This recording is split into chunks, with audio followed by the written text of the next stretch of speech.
that there's two punchlines here. One of them is the reveal. The second one is the dude reacting to it. Damn, girl, did you get thicker?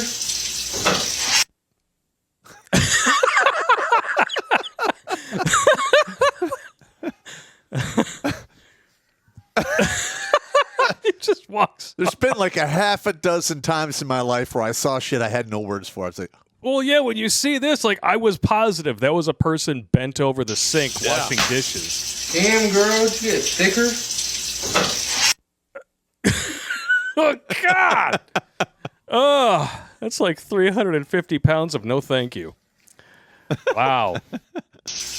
What can you even say? the look on his face. Oh, I know. oh God. It's just like This is some shit I would have done as Oh, a we're kid. going to get to that one later. All right. We got our first prank story here. Comes to us from Shep.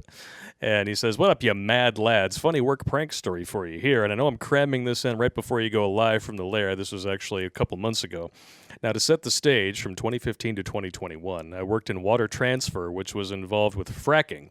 I'd work anywhere from the usual minimum 12-hour shift up to 20-hour shifts. My record is 31. Woo. Sounds safe. Yeah, labor laws may have something to say about that. Yeah. To be able to stay sane during such long days, me and the guys I worked with would prank each other so we didn't snap and beat each other silly or possibly worse. Mm-hmm. Levity's very important. Yeah, if only the postal workers of the 90s would have gotten that memo. Yeah, and I'm sure it was probably healthy if somebody had a duffel bag full of boxing gloves and headgear Yeah. to work it out. Hey, you know, Yeah. dudes, they do a little fisticuffs, And it's over. meat pumps to face, and then, you know what? Let's go get a beer. I think But we're all if you good. have the 16-ounce gloves on, there's less damage. Nothing really hurt but your pride. True. Back in 2015, when I was a greenhorn newbie, we were on the frack impoundment or frack pond cleaning job that went from late May to early July. This was not a freshwater source, but a dirty source. Right out of Amy Horton's Crack. Water pumped down the frack well and later reused. We were there to clean up the leftover sludge because the pond was going to be shut down and backfilled. That just sounds like an Urban Dictionary term that I don't want to know about. Our equipment, along with confined space search and rescue training, including Tyvek suits, full-face respirators, hard-toe rubber boots, a pair of nitrile gloves, and chemical gloves over the first pair, and our hard hats. Needless to say, we would sweat like school mascots, all geared up, plus the pond liner that was black plastic sucking in the summer heat. We were working in 130 degrees Fahrenheit. Yeah, it's Iraq temperature Woo! right there. You Some get guy- used to it, though. You get used to it. Oh, I know. I mean, you walked around Vegas in like 100-degree heat with long sleeves and pants on. Yeah. And I was like, you're out of your fucking mind, man. It doesn't bother me. I mean, it does a little, but yeah. Yeah, it's just not You good. just get used to the suck. You still get the man boob sweat. When we were filming Paranormal Pop, I remember looking at the footage afterwards. I was like, you got a titty sweat going on in there. How can I adjust the contrast to make it more visible in post? What an a-hole. Here comes the a-hole part. This is all in bold, so I'm guessing this is the prank itself. Okay. Some guys brought baby powder to help keep the downstairs mix-up nice and dry. Anti-monkey butt, yeah. Yeah. After I was pranked by having my steel-toe boots wrapped in basketballs worth of duct tape, I decided I was going to up the ante. Oh, no. As my soon-to-be supervisor was gearing up to go down into the pond, down a 25 to 30-degree slope, I swiped his hard hat and dumped almost an entire bottle of baby powder into it.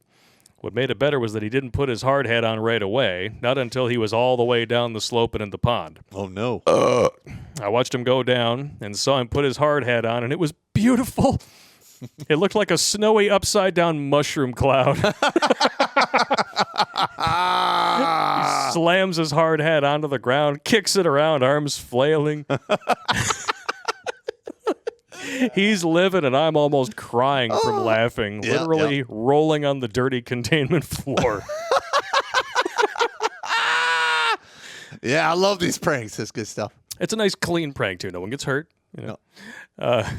I knew he'd be fine because of the full face respirator, so he wouldn't breathe in the powder and it wouldn't get in his eyes. He came back up, cursed me out, got out of his Tyvek gear, went for a smoke, and after calming down, eventually gave me props for the prank. We always got along on the job from that day forward. Yeah. Hell of an icebreaker. Yeah, I used to play pranks on all my staff when I worked, in civil affairs. Oh, yeah? Yeah, one of my sergeants had one of those red ink stamps. Stamped my phone with it and then put it back on the receiver. From his room, he calls in. I'm like, "What's up?" And then he starts laughing, and I'm like, all I could say was flawless victory. Flawless. I had to go right to the bathroom to try to wash it off my face. Everyone's laughing. I'm like, you got me, bro. It's clean hit, man. It's clean hit. Good, clean pranks are a lot of fun. One of my personal favorites that I've seen is, like the dude who's like the last one in the gym locker room. When he's washing his hair, and you just sneak up on him because his eyes are closed while he's washing his hair, and while he's washing, you just keep squirting more shampoo in there. I've seen that. It's not coming out! Oh my God! I go crazy. Yeah, that's a nice harmless one. It's a good one, yeah.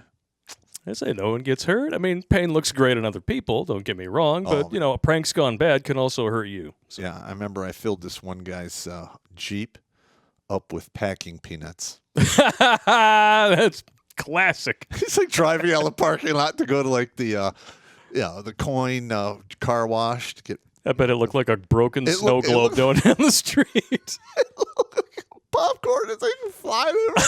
God damn it! Fly. Must be a promotion for Jiffy Pop. Oh my God, that was hilarious. He was mad as shit, but what are you gonna do? I bet he was.